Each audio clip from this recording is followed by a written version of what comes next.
Tuhan Yesus yang baik. Terima kasih Bapak atas berkat-Mu untuk hari ini. Kami boleh bangun dari tempat tidur kami masing-masing dengan sukacita. Tuhan, sebentar kami mau mulai ibadah kami. Kiranya Engkau menyertai ibadah kami dari awal pertengahan hingga akhir. Walaupun kami masih beribadah di rumah kami masing-masing, tetap kami sukacita Tuhan untuk memuji dan memuliakan nama-Mu. Ampunkan segala dosa kami agar kami layak di hadapan-Mu. Terima kasih Tuhan Yesus, kami berdoa dan mengucap syukur. Amin. Adik-adik, mari sama-sama kita menyanyikan lagu Firman Tuhan Ku Dengar.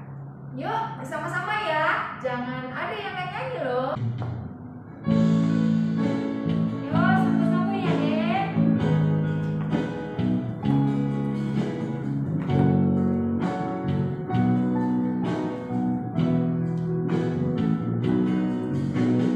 Firman Tuhan ku dengar, ku tanam di hatiku, ku ingin bertumbuh subur dan berbuah lebat. Yesus tolong padaku.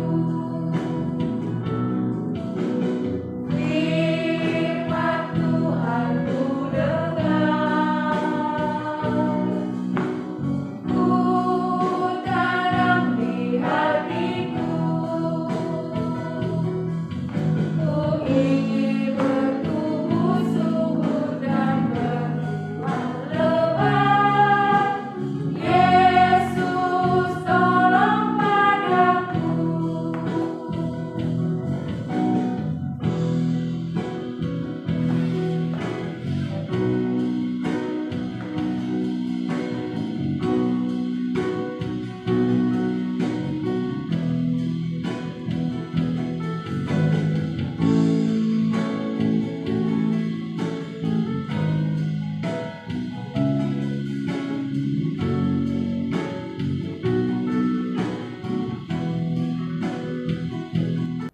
Adik-adik, kita akan mendengarkan firman. Terlebih dahulu, kita satukan hati, kita berdoa, lipat tangan, tutup mata, tundukkan kepala. Allah Bapa di dalam surga, terima kasih Tuhan atas kasih-Mu kepada kami. Saat ini Bapa, kami boleh beribadah bersama-sama anak-anak-Mu, anak-anak sekolah minggu HKBP Mustika Jaya. Tuhan, Engkau hadir di tengah-tengah kami, Engkau menyertai kami Tuhan, sehingga kami selalu bersuka cita memuji dan memuliakan nama Tuhan. Kami juga akan mendengarkan firman Tuhan. Biarlah Engkau yang memakai KBRI Tuhan untuk menyampaikan firman-Mu kepada adik-adik dengan baik dan benar. Engkau juga membimbing dengan Roh Kudus-Mu semua adik-adik yang berada di rumah untuk mendengar firman Tuhan, sehingga dapat melakukan di dalam kehidupan setiap hari. Sertai kami Tuhan, dalam nama Tuhan Yesus kami sudah berdoa dan mengucap syukur. Amin. Adik-adik, firman Tuhan minggu ini kita ambil dari 2 Raja-Raja 5 ayat 1 sampai 5. Kita bergantian ya. Kakak ayat ganjil, kalian semua ayat yang genap. Kita mulai. Naaman disembuhkan. Naaman, panglima Raja Aram, adalah seorang terpandang di hadapan tuannya dan sangat disayangi. Sebab oleh dia Tuhan telah memberikan kemenangan kepada orang Aram. Tetapi orang itu, seorang pahlawan tentara, sakit kusta. Orang Aram pernah keluar bergerombolan dan membawa tertawan seorang anak perempuan dari negeri Israel. Ia menjadi pelayan pada istri Naaman. Berkatalah gadis itu kepada nyonyanya, sekiranya tuanku menghadap nabi yang di Samaria itu, maka tentulah nabi itu akan menyembuhkan dia dari penyakitnya. Lalu pergilah Naaman memberitahukan kepada tuannya, katanya, begitu begini-beginilah yang dikatakan oleh gadis yang dari negeri Israel itu. Kita baca bersama-sama. Maka jawab Raja Aram, baik, pergilah dan aku akan mengirim surat kepada Raja Israel. Lalu pergilah Naaman dan bawa sebagai Persembahan 10 talenta perak dan 6.000 sikal emas dan 10 potong pakaian. Adik-adik, kita tonton dulu nih videonya. Ada cerita tentang Naaman disembuhkan. Ayo, saksikan.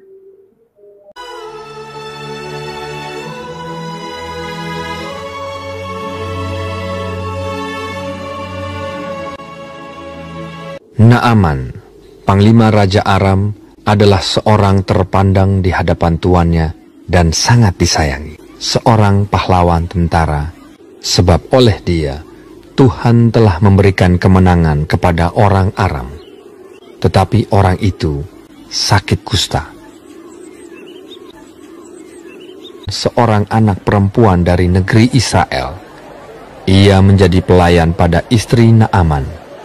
Berkatalah gadis itu kepada nyonyanya, sekiranya tuanku menghadap nabi yang di Samaria itu, maka tentulah nabi itu akan menyembuhkan dia dari penyakitnya.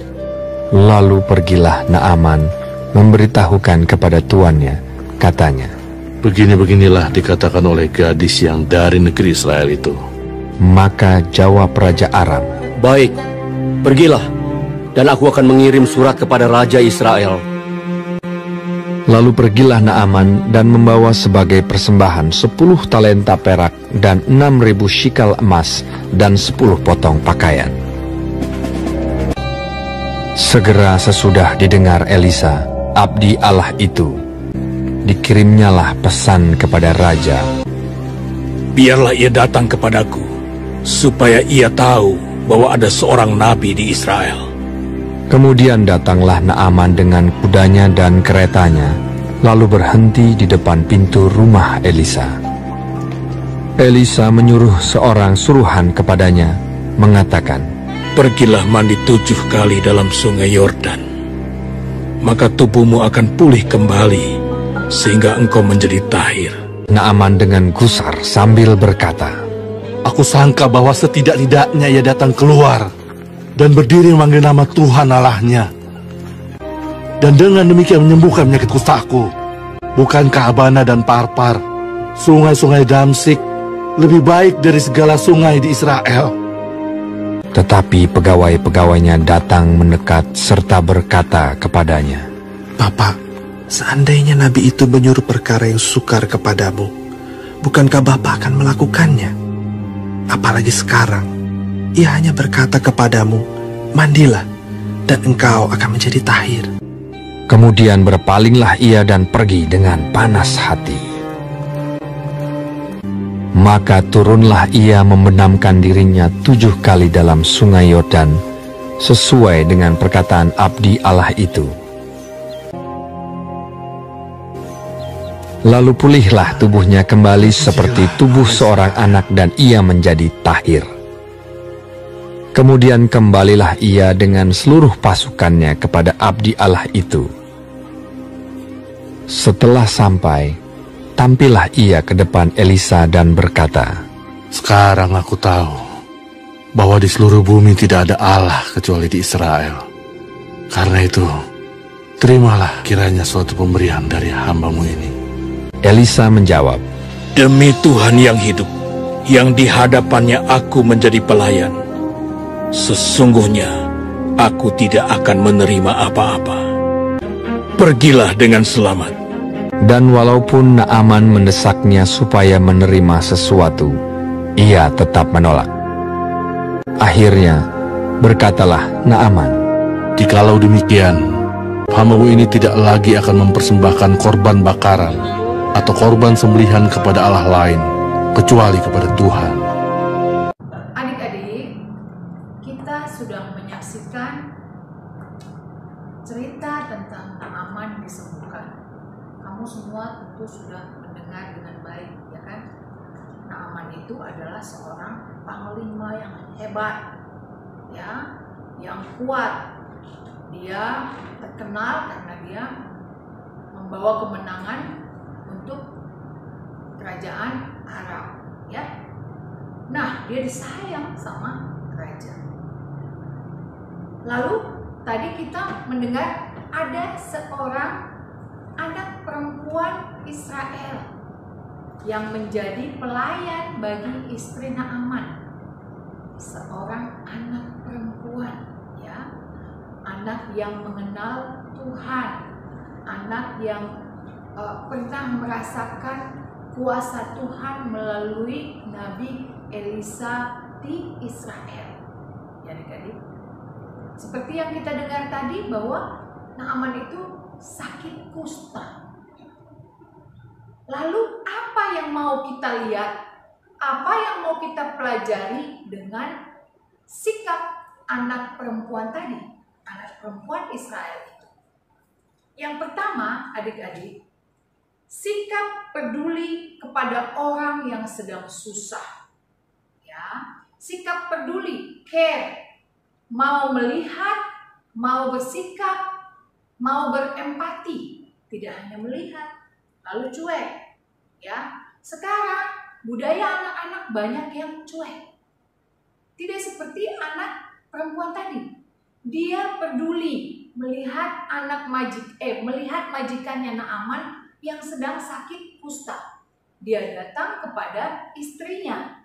Ya, setelah dia melihat, tergerak hatinya untuk menolong, dan dia tidak diam, adik-adik. Dia berkata-kata, dia menceritakan tentang mujizat yang dilakukan oleh Nabi Elisa kepada istrinya.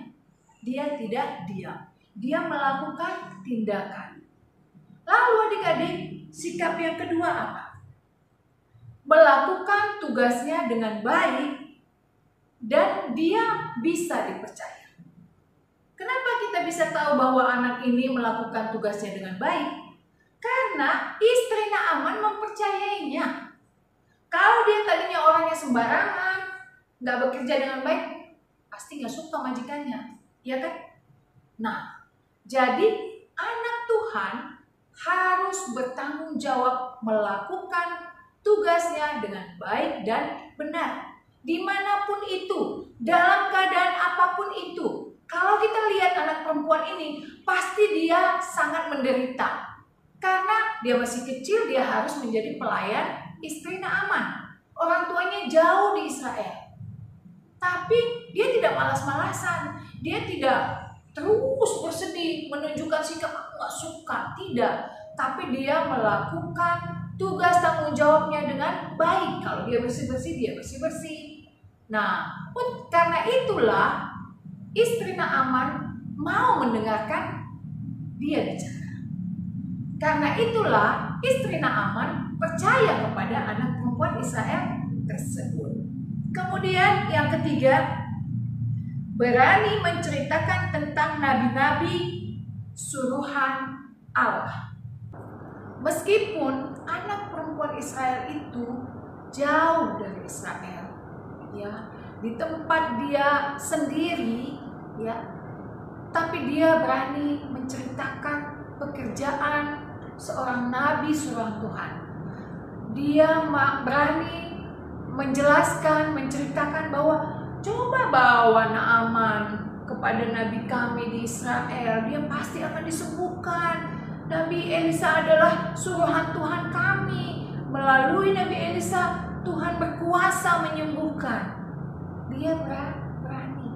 Sekarang kakak tanya anak-anak, beranikah kamu menjadi saksi Kristus? Ya, padahal anak perempuan itu tidak di sekitar keluarganya, tidak di tempat tinggalnya, dia di tempat yang asing. Dia seorang yang kecil, seorang pelayan, tapi dia berani mengatakan bahwa ada nabi Tuhan yang mampu melakukan mukjizat. Ya.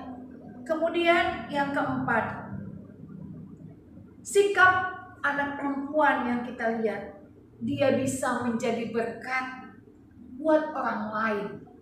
Dia bisa menjadi berkat untuk keluarga keluarga Naaman. Dia bisa menjadi solusi bagi masalah yang ada di tengah-tengah keluarga Naaman. Nah, adik-adik, ada 4 tadi, kakak ulang sekali lagi. Sikap peduli kepada orang yang sedang susah. Yang kedua, melakukan tugasnya dengan baik dan bisa dipercaya. Yang ketiga, berani menceritakan tentang kebaikan Tuhan, pekerjaan Nabi Tuhan. Yang keempat, bisa menjadi berkat buat orang lain. Jadi adik-adik, ayo kita anak-anak Tuhan harus bisa. Kalau bisa keempat sikap ini kita harus miliki. Ya, berusaha. Kakak tahu iblis itu akan terus menggoda kamu. Dan ingat adik-adik, sekarang kita benar-benar diuji. Kamu ibadah di rumah kamu sendiri loh, berbeda dengan anak perempuan tadi. Apakah kamu sungguh-sungguh beribadah kepada Tuhan dengan kondisi kamu tidak di gereja tapi di rumah? Bagaimana? Kalau beribadah kepada Tuhan adalah cara kita berkomunikasi kepada Tuhan, cara kita bersyukur kepada Tuhan atas semua hidup yang Tuhan berikan kepada kita, cara kita berdoa kepada Tuhan untuk menyampaikan segala permohonan kita, ucapan syukur kita. Itulah komunikasi kita kepada Tuhan. Lalu pertanyaannya kamu yang jawab. Ya, mulai dari anak-anak kecil, anak-anak TK sampai dengan anak-anak yang besar. Bagaimana sekarang? Dalam 2 tahun ini bagaimana kita beribadah di rumah? Sudahkah kita bersungguh-sungguh? Kita yang tahu. Kalau belum bersungguh-sungguh, mulai saat ini ayo kita harus bersungguh-sungguh. Kita anak Tuhan. Apa yang bisa kita tunjukkan dari sikap kita bahwa kita adalah anak Tuhan? Lakukan dengan benar. Ya adik-adik. Lalu kita bisa menjadi berkat buat lingkungan kita, buat orang tua kita. Saat ini kamu lihat bagaimana papa dan mama, apakah juga rajin beribadah kepada Tuhan? Minggu lalu sudah dibuka ibadah di gereja dengan jumlah yang dibatasi. Tentu semua orang tua tidak bisa ke gereja kan? Ada batasnya. Kamu lihat, orang tua kamu ke gerejanya rutin atau enggak? Orang tua kamu apa? Berdoa nggak ya? Nggak apa-apa. Ayo kita mau menjadi berkat.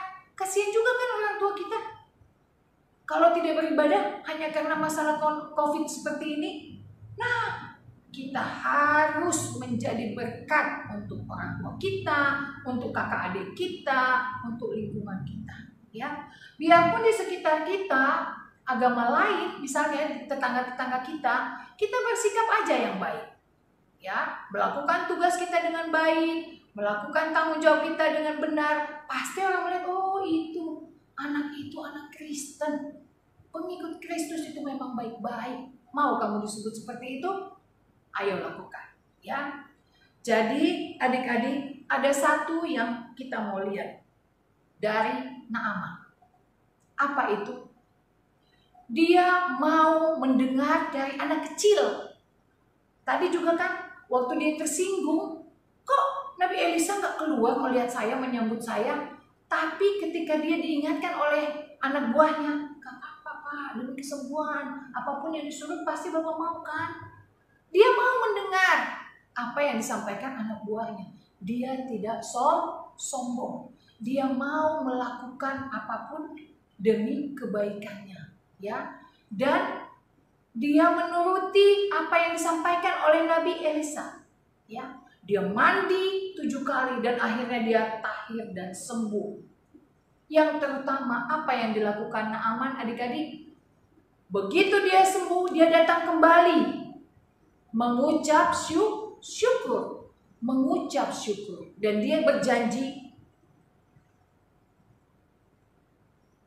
akan menyerahkan persembahan bakaran hanya kepada Tuhan saja.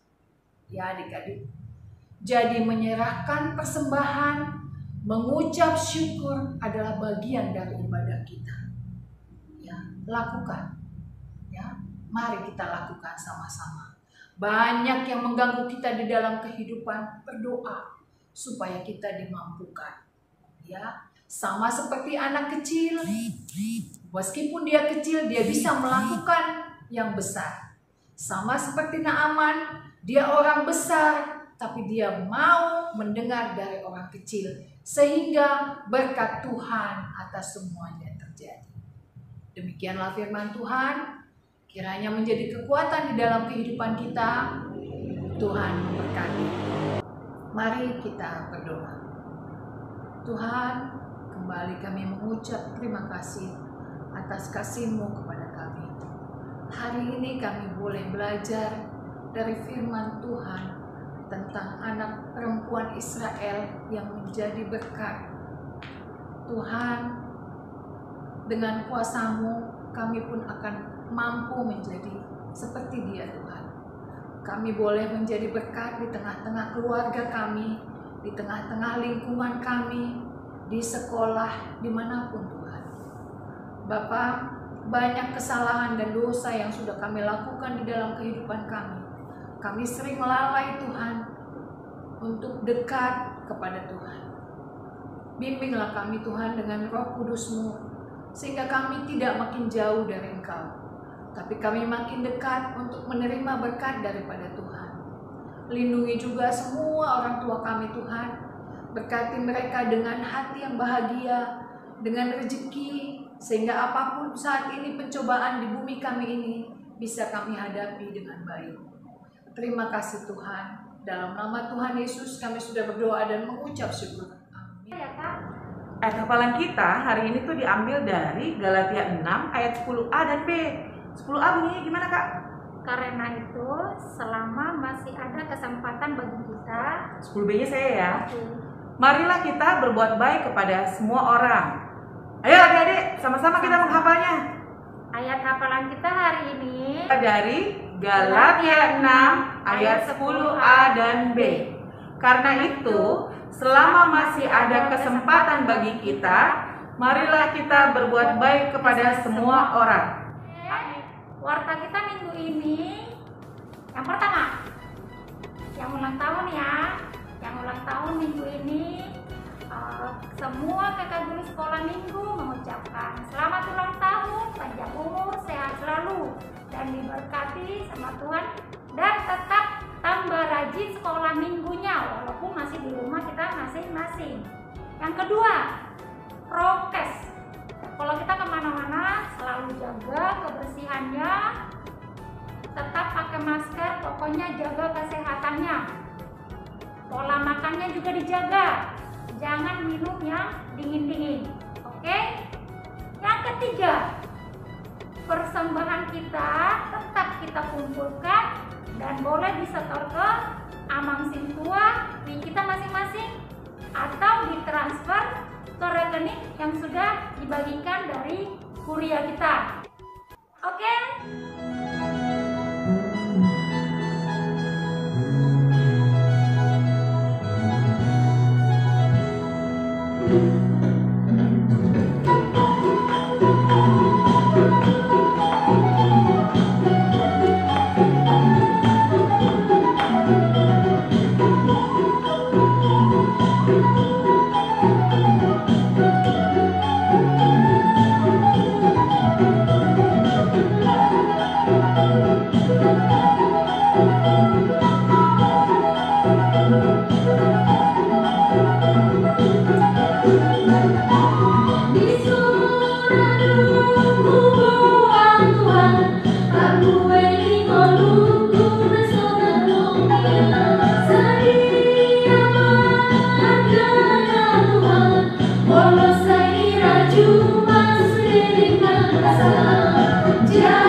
Tuhan, saya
nih adik-adik, kita sudah bersuka cita.